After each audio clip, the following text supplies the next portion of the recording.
నమస్తే, నేను సిరి. ఈరోజు మనం చూసినట్టయితే ఒక బ్రేకింగ్ న్యూస్ అనుకోవాలి.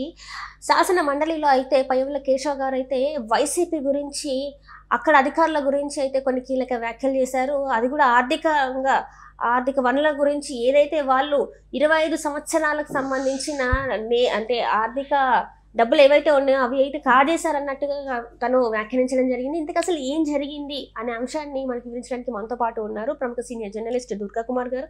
నమస్కారం సార్. నమస్కారం మసిరి, మన వీక్షకులు కూడా నమస్కారం సార్. ఇప్పుడు చూస్తుంటే శాసన మండలిలో పయ్యవుల కేశవ్ గారు కొన్ని వ్యాఖ్యలు చేశారు. టిడ్కో ఇళ్ల గురించి వ్యాఖ్యానించారు. అక్కడ ఏంటంటే లబ్ధిదారులకి 25,000 రూపాయలు వెనక్కి ఇస్తామని చెప్పి గొప్పలు చెప్పుకున్నారు. కానీ ఇప్పుడు చూస్తే అది 25,000 రూపాయలు కాదు, ఇంకా చాలా 25 సంవత్సరాలకు సంబంధించిన లెక్కలాగా ఉంది. అది వాళ్ళంతా అంత సొమ్ముని కాజేశారన్నట్టుగా తను వ్యాఖ్యానించడం జరిగింది. ఇంతకు అసలు ఏం జరిగిందంటారు సార్ మొత్తానికి చూస్తే స్టోరీ అంతా? అంటే ఆర్థిక మంత్రిగా పయ్యావుల కేశవ్ గారు ప్రమాణ స్వీకారం చేసేటప్పుడు ఈ బిల్లులు ఏవైతే ఉన్నాయో బకాయిలు చేసిన పనులకి సంబంధించి వాళ్ళు 7,000 కోట్లని ముందు అధికారులు ఒక ముసాయిదాగా చెప్పారంట. కానీ ఆయన కూడా ఫస్ట్ ఇంత తీవ్రమైనటువంటి స్థాయిలో బకాయిలు ఉంటాయని అనుకోలేదు. ఇప్పుడు తీరా మొత్తం లెక్కలన్నీ చూసేటప్పటికి 1,14,000 కోట్ల రూపాయల పనులకి బిల్లులు చెల్లించకుండా బకాయి పెట్టి వెళ్ళిపోయారు ఆ ప్రభుత్వం. అంత పెద్ద ఎత్తున అప్పులు చేసి కూడా. అంటే రాష్ట్ర ప్రభుత్వానికి వచ్చే 25 ఏళ్లకి సంబంధించి ఎంత ఆదాయం వస్తుందో అంత ఆదాయాన్ని గత ప్రభుత్వం దుర్వినియోగం చేసింది, ఆవిరి చేసి వెళ్ళిపోయింది అని. అంటే మళ్ళీ ఆ ఆదాయాన్ని పొందటానికి ఈ ప్రభుత్వం ఎంత కష్టపడాలి, తర్వాత ఆ లోటు బడ్జెట్ని పూడ్చుకోవటానికి ఈ ప్రభుత్వం ఎంత త్యాగాలు చేయాలి, ప్రజలకు సంబంధించి ఎన్ని ఇబ్బందులు పడి వాళ్ళకి మౌలిక సదుపాయాలు కల్పించాలి ఈ ప్రభుత్వం. ఇప్పుడు ఈ ప్రభుత్వం వచ్చిన తర్వాత ప్రజల అవసరాలు అయితే తీరవు, కానీ ఆర్థికంగా అంత లోటుగా ఏర్పాటు చేసి వెళ్ళారనేది ఆయన వేదన. ప్రభుత్వం అంటే గతంలో ప్రభుత్వానికి ప్రజల పట్ల ఏమాత్రం శ్రద్ధ లేదు. ఎప్పుడైనా ఏ ప్రభుత్వం అయినా తన హయాంలో ఎంత వచ్చిందో అంతే ఖర్చు పెడతారు, అంతే తప్ప భవిష్యత్తులో ఇంకొక 25 ఏళ్లకు సంబంధించినంత మేరకి అప్పు కూడా చేసి వెళ్ళిపోతే ఇక ఆ ప్రభుత్వం వచ్చి ఏం చేయాలి? ఒట్టి చేతులతో కూర్చోవాల్సిందే, దిక్కులు చూస్తూ కూర్చోవాల్సిందే. మీరు ఒక చిన్న ఇది చెప్తాను. ఇప్పుడు మద్యపాన నిషేధం పెడతానని చెప్పి సంపూర్ణ మద్యపాన నిషేధం పెడతానని కూడా జగన్మోహన్ రెడ్డి గారు గత 2019లో ఎన్నికల ముందు వాగ్దానం చేశాడు. ఎందుకు పెడతానన్నాడంటే, నా అక్క చెల్లెళ్ళ పసుపు తాళ్ళు తెగిపోతున్నాయి ఈ లిక్కర్ మూలన, సారా మూలన, అసలు సారా అనేదే అసలు ఉండకూడదు, సారాతో నడిచే ప్రభుత్వం ఒక ప్రభుత్వమా, అసలు అట్టా పరిపాలించే ఒక ముఖ్యమంత్రి అన్నాడు. నేను ఏడాదికి 25% చొప్పున మద్యం దుకాణాలను తగ్గించుకుంటూ వెళ్ళిపోయి 4 సంవత్సరాల్లో పూర్తిగా తీసేస్తాను, 5వ సంవత్సరం వచ్చేటప్పటికి కేవలం 5 స్టార్ హోటల్స్లో మాత్రమే లభ్యం అవుతుంది. ఇలా వాళ్ళు డబ్బులున్నాడు, తాగితే తాగుతాడు, తందనాలు ఆడితే ఆడతాడు, మనకేంటి అన్నట్టుగా అన్నాడు. మంచి మాటే, కానీ ఆయన టైంలో అసలు అటువంటి ప్రతిపాదనే చేయలేదు. ఇంకా ఇంకోటి ఏంటంటే, అంతకుముందు branded liquor, Indian made foreign liquor అని ఒక పద్ధతి ప్రకారం కొన్ని నాణ్యతా ప్రమాణాలు పాటిస్తూ తయారు చేసిన లిక్కర్ని మాత్రమే అమ్మారు తెలుగుదేశం టైంలో. అది కూడా ఒక సాధారణ రేట్కే. కానీ ఈయన వచ్చిన తర్వాత డబల్ చేశాడు, రెట్టింపు చేశాడు. తర్వాత నాణ్యతనేమో పూర్తిగా దిగజారిపోయినాయి. అంటే అసలు అది మనుషులు తాగటానికి పనికిరాదు అని కొన్ని ల్యాబొరేటరీస్, స్టాండర్డ్ ల్యాబొరేటరీస్ చెన్నైలో పరీక్షకు పంపితే కూడా అది మనుషులు తాగటానికి పనికిరాదు. మీరు అనొచ్చు మనుషులు తాగకపోతే లిక్కర్ ఏవి తాగుతాయి అని. ఒక్కోసారి గుర్రాలకి, పశువులకి, వాటికి కూడా పెడతారు. వాటికి ఏదైనా జబ్బు చేసినప్పుడు, వాటికి నొప్పి తెలియకుండా ఏదైనా ప్రమాదాలు జరిగినప్పుడు ఇలాంటి పిచ్చి లిక్కర్ తాగిస్తారు. అట్లాంటి లిక్కర్ ప్రజలు తాగారు.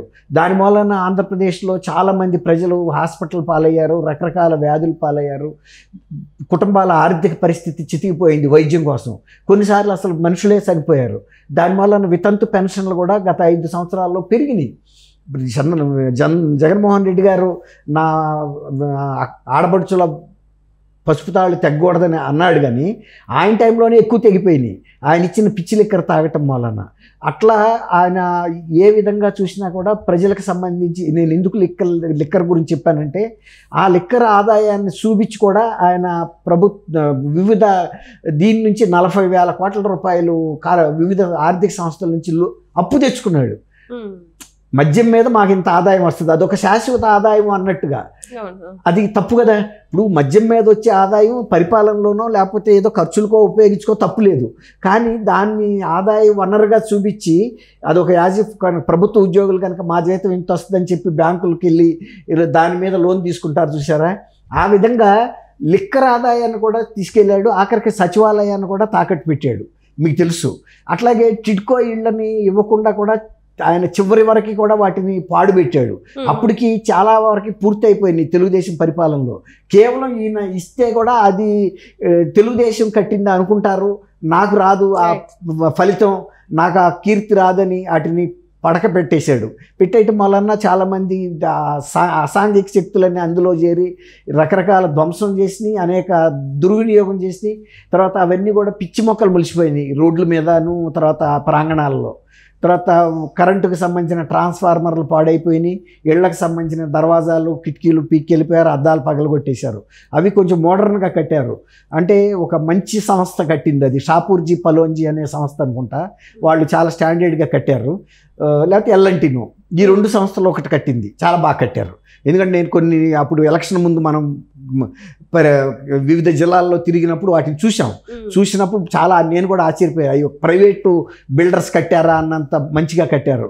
కానీ తీరా దగ్గరికి వెళ్ళి చూస్తే అప్పుడు తెలిసింది ఏంటంటే వీళ్ళు ధ్వంసం చేయటం కోసం వాటిని పాడుపెట్టేశారు అనేది. తర్వాత పిచ్చి మొక్కలు మొలిసినాయి. చివరిలో వీళ్ళు ఇచ్చిన తర్వాత కూడా ఎలక్షన్ ముందు వాళ్ళు చాలా ఖర్చు పెట్టుకోవాల్సి వచ్చింది, పగిలిపోయిన అద్దాలు పాడైపోయినాయి అన్నీ కూడా మళ్ళీ రీప్లేస్ చేసుకోవాల్సి వచ్చింది. అంతకుముందు టిడ్కో ఇళ్ళు మీకు అలాట్ చేసినప్పుడు ఇంకా 25,000 రూపాయలు మీకు ఎదురు ఇచ్చేస్తాం వాపస్ అని కూడా వైఎస్ఆర్సీపీ ప్రభుత్వం ప్రతినిధులు చెప్పారు. అసలు టిడ్కో ఇళ్ళు ఇవ్వలేదు, ఆ 25,000 వాపస్ ఇవ్వాల, ఇంకా అంతకన్నా ఎక్కువ వీళ్ళు లబ్ధిదారులు ఎదురు ఖర్చు పెట్టుకోవాల్సి వచ్చింది. అంటే పాడు చేసి ఇళ్ళు ఇవ్వటం వలన. ఇప్పుడు కేశవ్ గారు చెప్పేది ఏంటంటే గతంలో ఉన్న ప్రభుత్వం ఏ విధంగా కూడా ప్రజాధనాన్ని కరెక్ట్గా ఉపయోగించలేదు, తర్వాత అప్పుడుకు ఉన్న ఆదాయాలకి తగ్గట్టుగా వాళ్ళు ఖర్చులు పెట్టలేదు. రాబోయే సంవత్సరాల్లో వచ్చే ఆదాయాన్ని దృష్టిలో పెట్టుకుని కూడా చెప్పా కదమ్మా. ఇప్పుడు ఈ మద్యం మీద వచ్చే ఆదాయం మీద 40,000 కోట్లు తెచ్చారంటే ఈ ప్రభుత్వాలు మళ్ళీ చెల్లించాలి కదా. అది జగన్మోహన్ రెడ్డి ప్రభుత్వం తీసుకుని మేము చెల్లించమని అంటానికి లేదు కదా. అదే జగన్మోహన్ రెడ్డి గారు ప్రభుత్వం వచ్చినప్పుడు గత ప్రభుత్వంలో చేసిన గుత్తేదారులకి బిల్లులు చెల్లించలా. ఎందుకంటే మీరు ఆ ప్రభుత్వంలో చేశారు కాబట్టి మేము ఇవ్వమని చెప్పేసి డైరెక్ట్గా చెప్పేశారు.